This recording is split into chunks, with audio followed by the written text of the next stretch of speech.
à donner le mot de la fin à Christophe Chassande, qui est délégué interministériel à la gestion de l'eau en agriculture. Un grand merci d'être parmi nous et de conclure cette journée, de nous avoir écoutés religieusement, d'avoir pris plein de notes, j'ai vu ça. Qu'est-ce que vous retenez de tout ça? Voilà, merci de m'avoir invité. J'ai pris plein de notes. Je vais essayer d'être pas trop long. Et je vais vous dire pourquoi je suis venu, en fait. Parce que c'était pas complètement évident de passer une journée, au-delà du fait que voilà, c'est passionnant en soi. Mais en fait, voilà, le PTGE, c'est finalement un élément central de la politique publique de l'eau et de sa mise en œuvre sur les territoires. Alors, j'avais une version très raccourcie de l'historique qui est moins précise que celle qui vient d'être faite. Mais alors moi, je suis délégué interministériel eau agriculture, donc normalement, je ne sors pas des champs eau agriculture. En fait, les sujets agricoles, ils sont quand même fondamentaux dans les PTGE, même si évidemment, ce n'est pas les seuls. Et l'historique à ma sauce, qui n'est pas contradictoire avec celui qui vient d'être présenté, c'est voilà, la première fois qu'il y a eu une instruction qui parle de projet de territoire et pas de PTGE, c'est 2015. Suite au moratoire de 2013 sur le financement des ouvrages hydrauliques.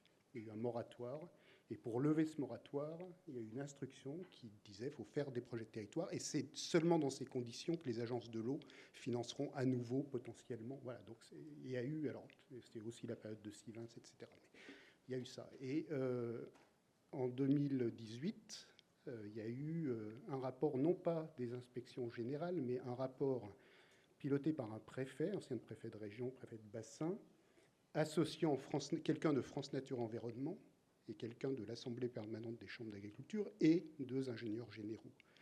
C'est rare de faire ça, qui était spécifiquement sur la question de comment on concilie la gestion de l'eau, l'agriculture, agriculture-environnement, en fait. Voilà, et il n'y avait pas d'autres composantes. Et c'est ce rapport de préfet Biche et quelqu'un de FNE, quelqu'un de la PCA, qui a abouti à la conclusion il faut généraliser les PTGE, prendre exemple sur les PGRE, etc. Et avec cette composante territoriale forte, mais vraiment axée sur gestion de l'eau. Alors, ce n'est pas neutre, parce que ça veut dire qu'il ne faut pas avoir honte du fait que les sujets agricoles sont centraux dans les PTGE, et c'est presque leur histoire. Ils sont nés pour essayer de concilier tout ça. Alors, donc, voilà. Donc, comme c'est un élément central, je suis venu. L'autre élément, c'est que je discute avec plein de gens, j'entends plein de gens. En général, les gens qui me parlent, c'est plutôt pour me dire des trucs qui vont pas, qu'il faudrait régler, qu'il faudrait améliorer. Voilà, et il y a des gens qui me disent, mais voilà, les PTGE, c'est très bien, mais enfin, quand même, c'est lourd, ça, voilà, dans certains territoires, ça piétine un peu, il faut 7 ans pour aboutir, et à la fin, comme tout ça... Non, mais je vous dis ce que j'entends, parce qu'évidemment, les trucs qui vont bien, je ne les entends pas. Voilà, donc, non, mais on a entendu 2-3 trucs qui allaient quand même non, pas mais si mal. justement, Ouais. je vous explique pourquoi je suis venu. Voilà, donc il y a cette petite musique qui me vient sur, voilà, c'est compliqué, c'est long, en attendant, ça bloque les financements, etc. Voilà, donc je me suis dit, j'entends ça, et c'est vraiment super intéressant d'avoir l'occasion de venir écouter les gens qui sont au cœur du dispositif, qui le mettent en œuvre, que vous êtes, et puis d'entendre une analyse objective, parce que scientifique, qui est l'objet de ce type de colloque. Voilà, donc moi, ça m'intéressait énormément d'entendre ça, parce que ça me permet, je le savais déjà en fait, mais j'introduis ça de manière un peu provocante, mais je le savais qu'il y avait des choses extrêmement intéressantes qui se passent, et c'était voilà, une excellente occasion de l'entendre, de le voir sur des choses concrètes. Après, sur cette question historique de comment... question historique avec cette histoire du rapport Biche, etc., c'est quand même le stockage versus le changement de pratique. C'est-à-dire pour s'adapter, pour l'agriculture, pour s'adapter au changement climatique, c'est quoi la part du stockage de l'eau et en quoi le stockage de l'eau va sauver l'agriculture.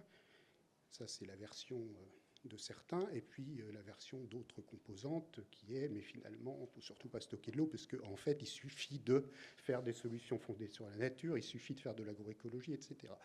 Et après, comme en fait, les gens qui disent ça ne savent pas forcément ce que ça veut dire, il y a un sujet qui est qu'est-ce que ça veut dire concrètement. Et ça, c'est l'autre élément très intéressant que vous avez présenté, c'est qu'en fait, pour le commun des mortels, quand on, voilà, solution fondée par la nature, qu'est-ce que ça veut dire? Qu'est-ce qu'on met derrière? Et qu'est-ce que ça fait gagner en termes de gestion quantitative de l'eau, si j'axe là-dessus, parce que la qualité, c'est important aussi. Voilà. Et donc, on a ces débats un peu théoriques dans les instances nationales, de conflits sur le thème, voilà, faut stocker, faut pas stocker. Et en fait, sur les territoires, la réalité, c'est ni l'un ni l'autre, c'est les deux, en fait. C'est la combinaison des leviers. Mais ça, c'est, voilà, dans les instances parisiennes, c'est discuté de manière extrêmement théorique. Vous, au cœur des PTGE, enfin voilà, au cœur des PTGE, c'est bien ça, c'est comment on construit une vision territoriale qui concilie ces différents leviers. Qu'il les conjugue même, si Voilà, je peux me permettre. Et il les articule. non, et évidemment, le tout articulé avec les enjeux des autres acteurs que le monde agricole, parce que c'est bien ça la logique du PTGE. Et sur ce volet-là, et c'était voilà, des choses aussi très intéressantes qui ont été présentées, après on reste un peu sur notre fin, sur comment on quantifie les gains, agroécologie, etc. Mais j'en avais aussi discuté avec l'INRAE en direct. On a du mal à quantifier. Donc dans le débat global, c'est pas si évident que ça, mais c'est hyper important.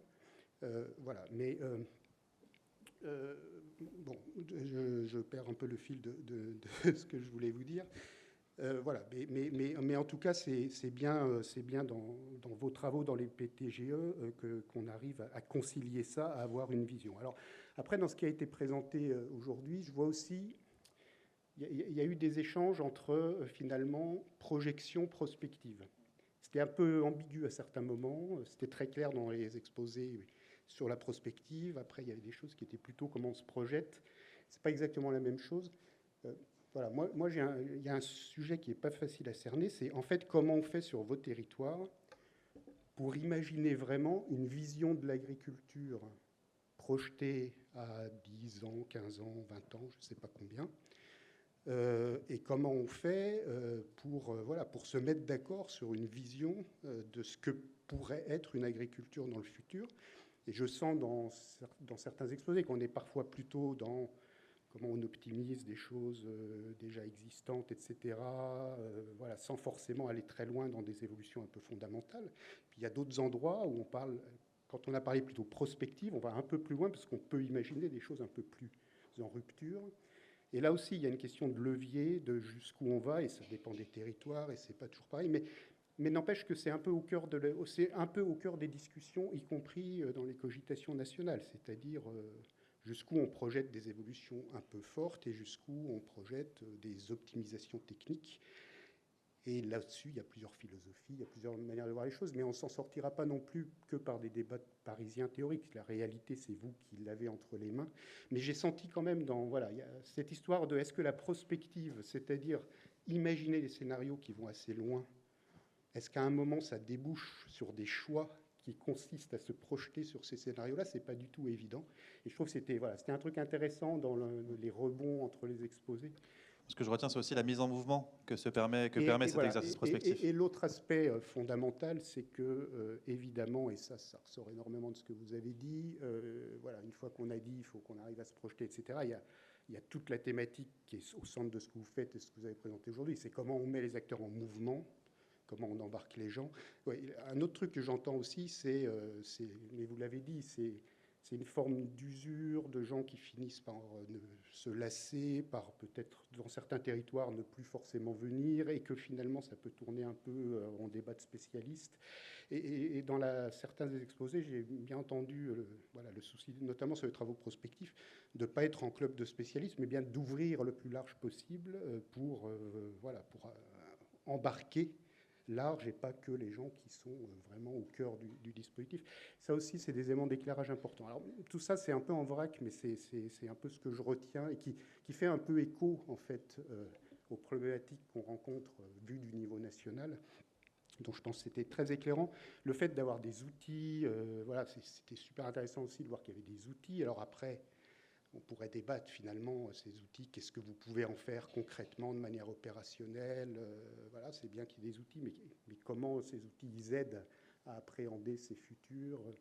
Voilà, donc tout ça en fait montre que vous avez énormément de matière, qu'il y a des dynamiques extrêmement positives sur certains de vos territoires, et qui restent des questions compliquées à traiter, et que c'est très diversifié. Donc voilà, donc je pense vraiment que le fait d'avoir de la méthodologie, qu'il y ait des apports, y compris méthodaux, dans ce type de colloque, c'est extrêmement important.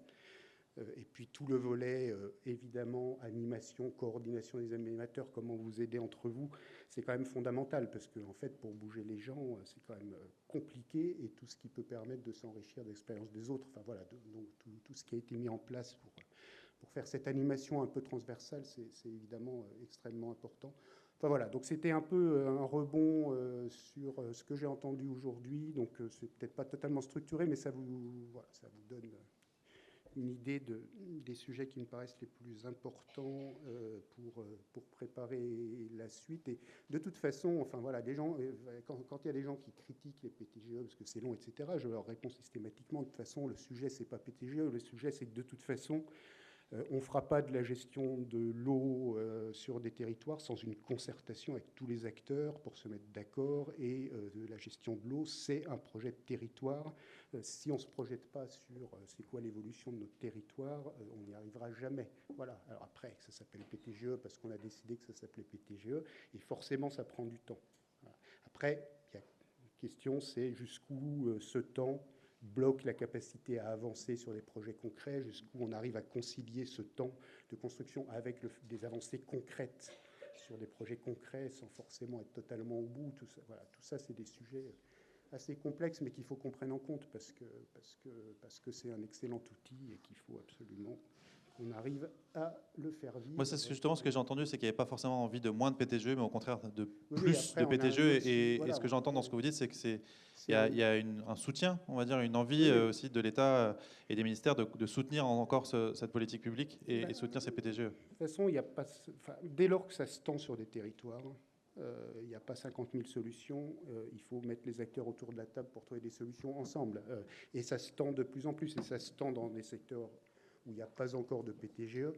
Bon, après, c'est vrai que quand on commence à construire un PTGE, quand on est en situation extrêmement tendue, parce que vient de tomber l'arrêté volume prélevable qui réduit de manière extrêmement forte, ça met des contextes de construction du PTGE qui sont compliqués, ça met beaucoup de pression sur le timing, parce que du coup, il y a urgence à trouver les solutions, et on a un petit problème de phasage, et du coup, ce n'est pas forcément des ingrédients qui permettent d'être très serein dans la construction du PTGE, et pour autant, on n'a pas le choix. Voilà, on n'a pas le choix. Sauf que dans ces cas-là, le PTGE, il ne peut pas mettre 7 ans, quoi. C'est-à-dire que, voilà, si on a... il y a un sujet, mais vous l'avez évoqué vous-même, il y a un sujet, comment on fait, sur certains territoires en tout cas, pour que ça puisse aller suffisamment vite pour donner des solutions, en fait, opérationnelles à des vraies tensions. Parfait, merci beaucoup. Merci vous, pour ce témoignage et ces messages clés que vous nous permettez de retenir.